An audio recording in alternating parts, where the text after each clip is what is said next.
What up, Fight World? It's your boy Ego, and I'm back with some more boxing. If you're on YouTube, make sure you hit that subscribe button, the like button, and head over to my website, BOXINGEGO.com. Now, I first want to say thank you to everybody who have submitted donations, big or small. It does not matter. I appreciate it. It helps for site maintenance. I'm trying to get some new people to help me cover fights and to work on the website, writers and things of that sort, to keep growing the sport of boxing. So I, again, appreciate all the donations, and it's going to a good cause to help this, so it frees me up to do some commentary and things like that. So there's an article on my website about Miguel Cotto, and that's why you guys clicked on it, and I want to talk about Miguel Cotto in this particular video. Now, it looks like Miguel Cotto is going to return this fall. Initially, he was scheduled and slated to come back in the summertime, but now it's been pushed back to the fall. They had the Barclays Center reserved for June 18th, Cotto versus to be determined opponent, and I want to talk about that in this video.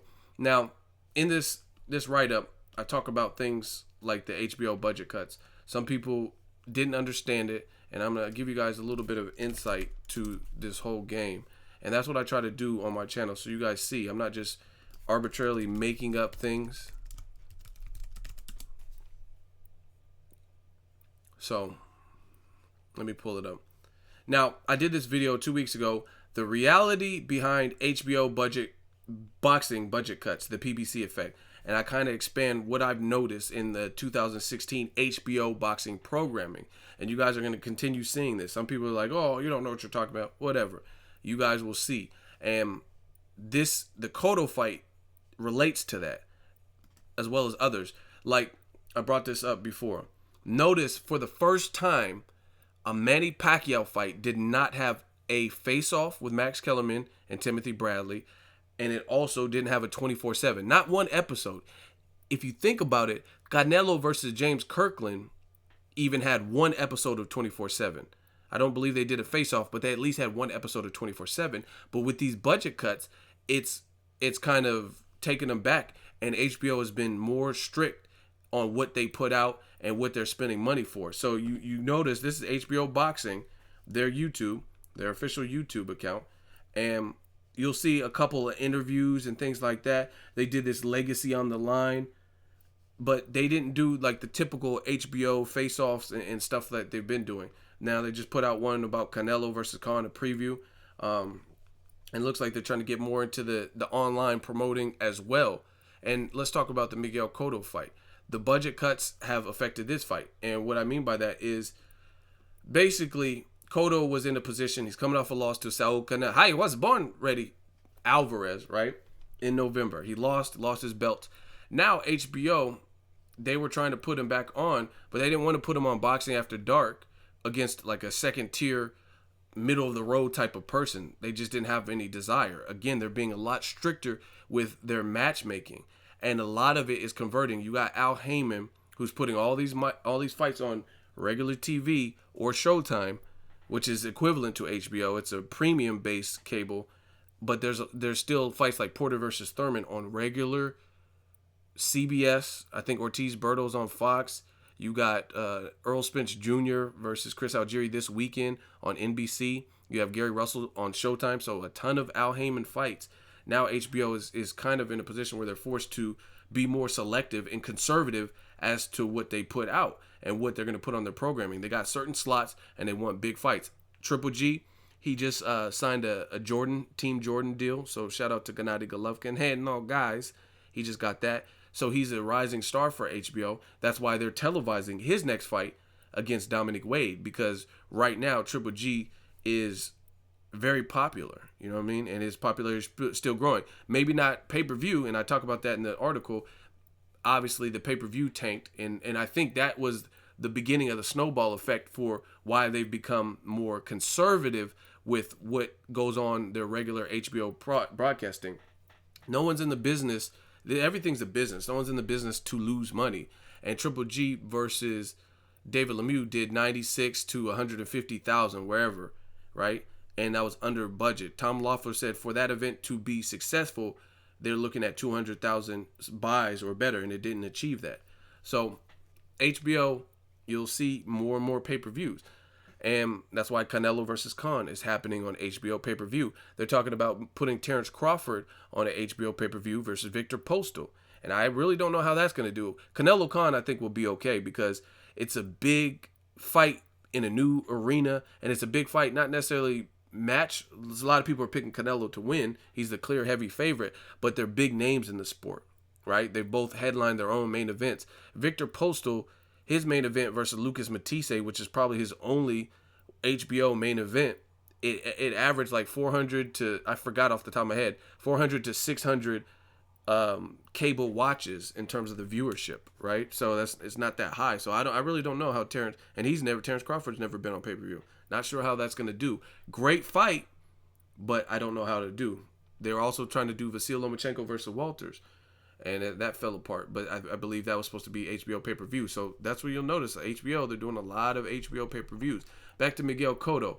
The thing is, as far as Miguel Cotto, they were looking for who is he going to fight. And some of the rumored people for him to fight would be Ruslan Provodnikov at one point. But Provodnikov is not on the network. He's going over to Showtime to fight John Molina Jr. as part of a triple header. And there's another fight. I'm going to make a separate video about that. What else is on that triple header?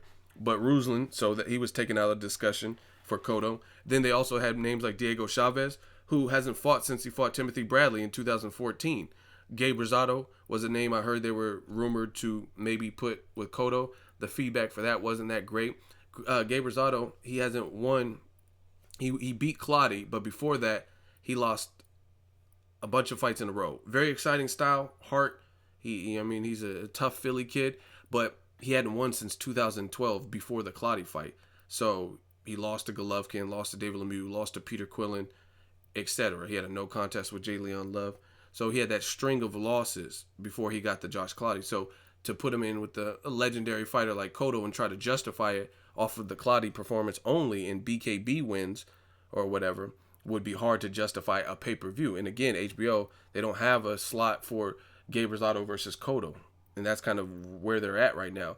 If it's Cotto, they'll do an HBO non-pay-per-view, but it has to be a fight where the people, like almost a definite sell. And Triple G versus Wade, you could look at the venue, is selling out like 10,000 tickets like really quick. And then they're putting Chocolatito, another guy that they're obviously pushing. They're putting him on the card as well. So guaranteed that's going to be over 1 million watches. You know what I mean?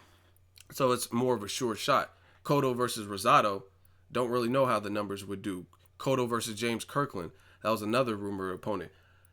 It wouldn't be as bad if Kirkland wasn't coming off that third round knockout by Canelo Alvarez, plus Cotto's coming off a loss. So you see, with all these different factors, this is why the fight with Miguel Cotto was postponed. It's just, there's not really a name right now with this little time to plan between now and this summer.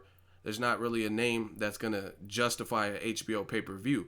Are you going to put Cotto versus Jesse Vargas on HBO pay-per-view? Vargas is a good fighter, but is that a pay-per-view fight that people want to see? You know what I mean? Plus, I don't even know if Cotto wants to come down to 47. So that's another thing. And I don't know if Vargas wants to go up to 150. And then, like I said, Kirkland, Rosado, guys like that, are those fights really, it doesn't really make sense to put those on pay-per-view for whatever reason. They're coming off losses or they have a bunch of recent losses, things like that. So HBO is definitely tightening up with the budget and being more selective. So I think it was a collaborative type of decision to have Cotto wait on the sidelines and not fight until the fall. And that will open up some different opportunities. Cotto versus Canelo Alvarez rematch if Canelo gets past Khan. Maybe Juan Manuel Marquez if he decides to continue fighting. Timothy Bradley's off a loss, but I'm sure a lot of people, he's already talked about moving up to 54. People would still be into that fight because at the end of the day, Bradley lost to a legend who he already lost to, in my opinion, twice, but on paper once. And Pacquiao's Pacquiao, Cotto's Cotto. So I think people would still tune in for a guy like Miguel Cotto versus Bradley. So I think the waiting was the right decision because Cotto, his resume is already deep. And people don't really want to see him in fights that aren't big fights and fights that really don't mean much. And if Cotto beats James Kirkland, I have no doubt in my mind that could be a fun fight to watch stylistically, but I don't think it's a meaningful fight because Kirkland, he beat Glenn Tapia He sat on the sidelines for a year and a half, and then he fought Canelo, got knocked down a gang of times, and then knocked out in the third round. What does that prove for Cotto's legacy as he's trying to wrap it up and button up his career? You know what I mean? It doesn't really do much. So I think this was the right move from Rock Nation, HBO, and Team Cotto if they're going to try to push and motion for an HBO pay-per-view. You got to make it make sense, because just judging by Pacquiao versus Bradley numbers in the 400s to 500,000, it sounds like boxing fans aren't going to be eager to pay for recycled matches or just fights that don't really mean much or help shape the division.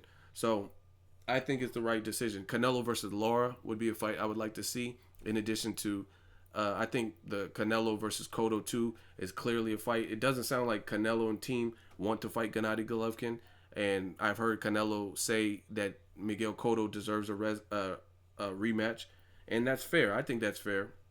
If you're not going to fight Golovkin, he gave up his belts, or not gave up, but he gave you a crack at his belts, so give him a chance back. Again, Marquez is a legend, Bradley, those are all fights that could be made. So we'll see what they decide to do, but for now, Cotto's on the sidelines. Let me know what you guys think of this. Make sure you follow me at Boxing Ego on all my social media. Drop it in the comment section. Make sure you like my video as always. Hate, comment, and subscribe. Till next video is Ego signing off.